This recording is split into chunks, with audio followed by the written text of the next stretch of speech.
ভাবুন তো, আপনি রাতে আপনার প্রিয় একটি সিনেমা দেখতেছেন, হঠাৎ কেউ দরজায় কড়া নাড়ে, আর সেটাই হয় আপনার জীবনের শেষ মুহূর্ত।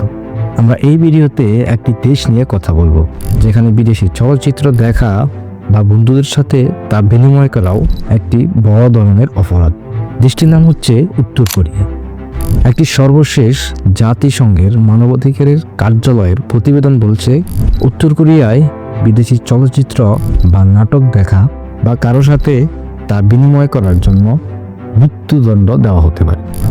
প্রতিবেদন অনুযায়ী গত এক দশকে উত্তর কোরিয়ার এক নায়কতান্ত্রিক সরকার নাগরিকদের জীবনের প্রায় সব দিকেই নিয়ন্ত্রণ বাড়িয়ে দিয়েছে। তারা বাধ্যতামূলক শ্রম নিয়োজিত করছে, নজরদারি ও দমনপ্রবণতা তীব্র করছে। এই দেশটিতে আধুনিক প্রযুক্তি দিয়ে নজরদারি রয়েছে।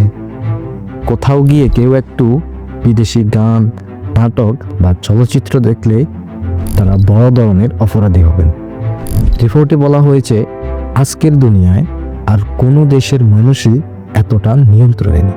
এখানে যারা মহান সুযোগ ভোগ করে, তারা এখন আরও কঠোর নিপীড়নের মুখে পড়ছেন।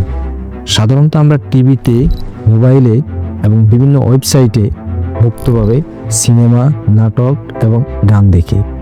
সেটি অনেকের কাছে স্বাভাবিক, কিন্তু উত্তর কোরিয়ায় সেটাই হতে পারে আপনার জীবনের শেষ সিনেমা।